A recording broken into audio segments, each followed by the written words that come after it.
Within modern biblical scholarship, the figure St. Paul of Tarsus has been regarded, to some extent, more influential than Jesus Christ himself. This is because the message of the historical Jesus and the message of the historical Paul have been proven to be at odds. For instance, the most cited example comes from Jesus' introduction to his Sermon on the Mount. But in these verses, there is a serious case to be made that Matthew 5:17 through 20 is not just about the law in general, but a hidden polemic or prophecy where the Matthean Jesus calls out Paul by name. Jesus begins with saying that he has not come to abolish the law, but to fulfill them, that until the heavens and earth disappear, not even the smallest letter nor stroke will change. He then proclaims that those who set aside even the least of the commands will be called least in the kingdom of heaven, whilst those who uphold them will be called great in the kingdom of heaven. Paul, however, taught the law no longer had to be followed, and this is due to Jesus' crucifixion, stating, "You have also died to the law through the body of Christ. But now, by dying to what once bound us, we have been released from the law." The issue is, Jesus said the law should be held until the heaven and earth pass away, while Paul taught the law was held until Jesus' death. Typically, these are as far as the connections go, but this allows a Christian to retort and say, "So what? As you just read, Jesus doesn't exclude those who teach against the law from the kingdom of heaven. He says they will be called least while still being within the kingdom of heaven." This brings up a great point. Why does Jesus advocate proper due diligence of all of the law, but then seemingly backtrack on his claim? Typically, translators render the Greek in such a way where those least are still in the kingdom of heaven, but that's not necessarily the case. There's another reading that should be preferred due to the context surrounding the verse. Scholars like David C. Sim argue that when put in proper context of the full gospel, Matthew speaks very clearly against the common understanding of 5:19. He then cites the parable of the tares in Matthew 13, where the doers of the lawlessness will be taken out of the kingdom and are thrown into the hellfire. In Matthew 7, where we have 3 back-to-back sayings of Jesus condemning those who don't practice the law. If you'd like to see more on this, check out my video on the top right. However, even within the immediate context of the passage, verse 19 stands out. For Jesus then says that until your righteousness surpasses that of the Pharisees and the teachers of the law, you will certainly not enter the kingdom of heaven. In Matthew 23, we learn how little righteousness they have. The Pharisees would follow the minute commandments whilst rejecting the weightier commandments of the law, so their righteousness would have been considered very low due to them rejecting the Messiah and not properly practicing the law. So, what do we make of this verse? Well, we know for certain it doesn't allow law looseners into the kingdom of heaven, which was the position of some early fathers like John Chrysostom and Cyril of Alexandria. But even after all of this, we can go even further. There is still a hidden polemic where Jesus seems to call Paul's name out directly. According to the Strong's Concordance, the name Paul comes from the Latin name Paulus. Paulus meaning little or small. Why is this important? Well, as pointed out by several commentaries, Paul sometimes makes a wordplay with his Latin name. For example, in 1 Corinthians 15:9, Paul calls himself the least of the apostles. While some might understand this as a humble remark, we should know it's simply impossible for him to be considered a genuine apostle of Jesus because he never met him in his flesh. The earliest person we know of who caught this subtlety was St. Augustine, who says, "What does the name Paulus mean? Little. Therefore, when he was Saul, he was proud, lifted up. When he was Paul, he was lowly, little. Thus we say, I will see you Paulo post," meaning, after a little while, hear that he was made little. "For I am the least of the apostles, the least of all saints." Notice how he mentions that Paulo post was a popular phrase among the Latin-speaking Romans, meaning that you would expect others to pick up on this fact as well. Which is true, for we have St. Thomas Aquinas, considered one of the most influential Catholic thinkers, making a similar remark. From the name indeed, when he says Paul, this suits his humility, because it is interpreted humulus, meaning low, humble, or lowly. Hence it is said in 1 Corinthians 15:9, I am the least of the apostles. But why is this relevant? What does this have to do with Matthew 5:19? Well, when we look at the Greek, Paul calls himself elekistos, or least. Interestingly enough, this same exact word is only found in one other place in the New Testament, in Matthew 5:19, where those who set aside even the least of the law and teaches others to do the same are labeled elekistos, or least. So, if taken literally, Jesus picks out Paul, mentioning that he was of those people who disregarded the law, and therefore condemns him to hell. But you're probably thinking to yourself, if elekistos means least, and Paulus means small or little, those aren't the same things. Well, let's do a bit more digging. In Lexicon Philologium, it mentions that Paul is a contraction of either the word pauxillus or pauxillolus. A contraction is when a word or set of words is shortened, like the word your being the shortened version of you are, or can't and cannot. F.W. Farrar also agrees with this connection. Paulus, a contraction of pauxillus, means least. The other option, pauxillolus, according to the LSJ Latin lexicon, is the diminutive of pauxillus, meaning the very least. Either way, both words work. So going back to Matthew 5:19, Jesus calls those who loosen the law least, or Paul in the kingdom of heaven. In terms of modern scholarship, Hans de Betz accepts this connection. But like we mentioned before, it doesn't literally mean Paul will be in heaven, as that wouldn't fit the wider context of Matthew. Instead, those in the kingdom will call him least. Young's literal Bible translation fits this. Whoever therefore may loose one of these commands, the least, and may teach men so, least he shall be called in the reign of the heavens. New Testament scholar James D. Tabor also corroborates this reading.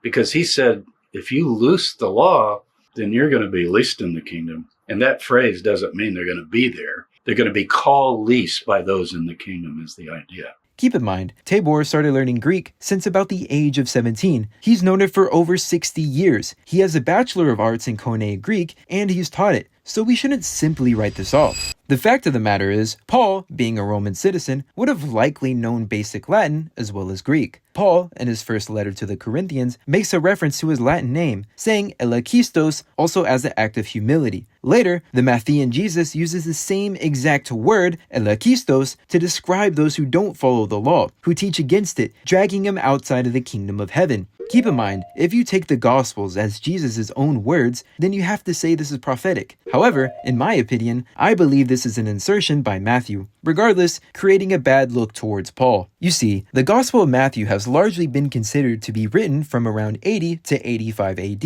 in Antioch, and Paul's letters were likely written around 50 to 60 AD. Generally, scholars interpret Matthew as un-Pauline, not anti-Pauline like what I'd argue. Un-Pauline, meaning that Matthew speaks against the practices that would fit not only Paul, but other Hellenists too, like how Matthew consistently preaches the observance of the law even after Jesus' crucifixion. This passage undeniably fits that bill, but I believe this can be taken a step further by calling it anti-Pauline, meaning that Matthew makes direct polemics towards Paul, either by editing material so it contradicts positions Paul claimed for himself, or by making explicit references to him. Here's an example of that latter option. Because in Antioch, where the gospel was likely written, Paul's letters would have been widespread. In his paper on Matthew-Paul intertextuality, David C. Sim provides 3 good evidences that would compel us to believe this. Number 1, Paul's letters were already being collected and circulated widely in the 1st century. Number 2, many church fathers from the same time period knew Paul's letters. Number 3, Saint Ignatius of Antioch, who would be from the same location and time period as the author of Matthew, definitely knew Paul's corpus. I find it more likely that Matthew had some knowledge of the context of Paul's letters, and that he made this reference to Paul in an attempt to undermine his following. We see this in other passages too, like Matthew 7, 13, 16, 24, 26, and others I'm probably forgetting about. Another person might wonder exactly how Matthew's author could have possibly understood this polemic. In Antioch, where the gospel was likely written, Latin was not a popular language. Some people did speak it, but Greek and Aramaic would have been preferred over it. The thing is, we cannot deny oral and written transmission within the 1st century. For example, contemporary to Matthew, we have Ignatius of Antioch, who wrote a letter to the Romans, meaning in the same era and city as Matthew, there was direct communication to the Romans, who mainly spoke Latin. Paul wrote to the Romans too, and in case you haven't read it, the majority of his letter is concerned whether the law still had any bearing. So, if Rome had no access to law-practicing Christians, why did Paul feel the need to defend his views of the law to them? Philippi, Corinth, and Galatia would have been other Latin-speaking cities where Paul felt the need to defend his views of the law against the Judaizers. So, while I'm not arguing Matthew knew Latin at a high level, it seems possible, if not plausible, he could have had direct contact with a Latin Christian. Well, why is this important? Because that's all that's required for this polemic to come into play. We just need a Latin-speaking Christian to simply point out to Matthew that Paulus means little or least. And since that Paul's letters were likely available to Matthew, he could have easily made this connection. Remember, the way Augustine introduced how Paul meant little was by comparing it to a day-to-day phrase. It wasn't anything crazy advanced. It'd be like me knowing grazie in Italian is thanks, or goy in Hebrew is Gentile. Speaking of Augustine, why didn't he connect connected to Matthew 5:19? Well, he was a staunch supporter of Paul. If the rest of the Gospel of Matthew didn't convince him they were at odds, then of course he wouldn't apply this to him neither. Matthew, in calling out Paul, likely knew of Christianity's expansion into the Roman Empire, so subtly inserting his name would have proved most effective to those who weren't yet tainted by Paul's message. But what about the other Latin fathers? Were they able to make this connection before Augustine? Well, from Augustine's quotation, we learn Paul's name would have been used in day-to-day scenarios, so it'd be unlikely the other fathers wouldn't have made this connection at least once.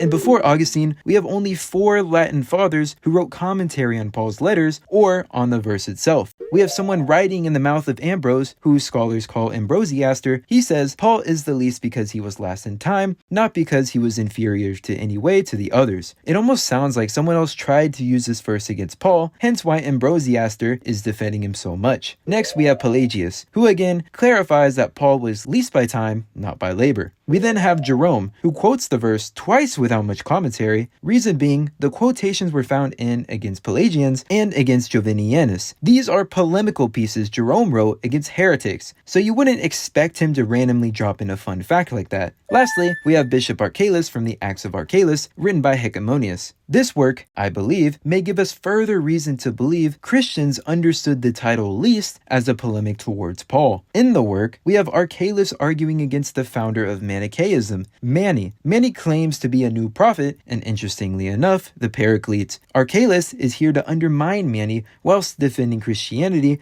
and Mani is here to make his own case. But scholars note a few interesting things about the text. Number 1, it's a Latin translation of a likely older Greek text. Number 2, the Latin shows signs of significant redaction. Number 3, both Archelaus and Mani knew Paul's letters thoroughly. So with this, you wouldn't expect their quotations of Paul to have variations in wording so huge it would completely change the meaning of a verse. Except that's exactly what happens in 1 Corinthians 15:9. For when he quotes Paul, he says, I am the last of the apostles instead of the least. The Latin is completely different, saying novissimius instead of minimus, saying last instead of least. Even after scouring Brutes Metzger, Hermenea, and the ICC, these critical commentaries are all silent on manuscript differences for this verse. So that explanation is out of the question. It seems like a redaction took place, which, if that's the case, we would expect it to arise for one of a few reasons. Number 1, to fit the textual tradition at the time, the Vetus Latina, or number 2, to edit for a theological reason, making one side of the argument stronger than the other. This seems to happen quite a bit, as even in some parts, Archelaus' refutations go unanswered, where there is no true engagement in the debate at any level, and the Acts of Archelaus more closely resemble a one-sided literary response than it does an authentic debate with give and take on both sides. There are technically other potential reasons, but it's just picking at straws. Whomever wrote the original account of Archelaus likely quoted Paul where he correctly said least. We know this since they both appear to know his work.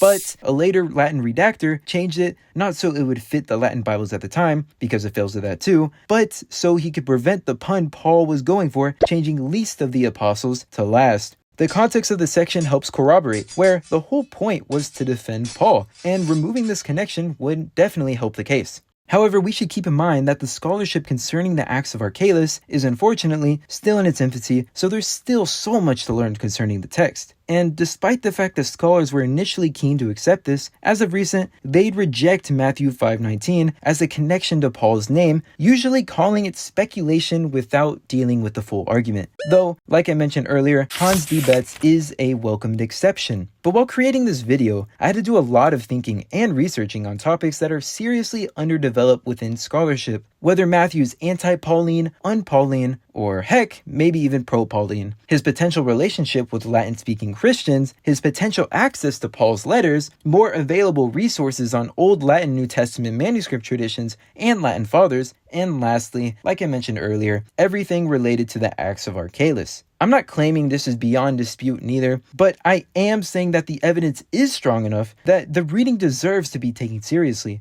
that Matthew specifically calls out Paul. So I encourage everyone to dwell on this, and I invite others to respond and give their best shot. Anyways, that's about it. Assalamu alaikum.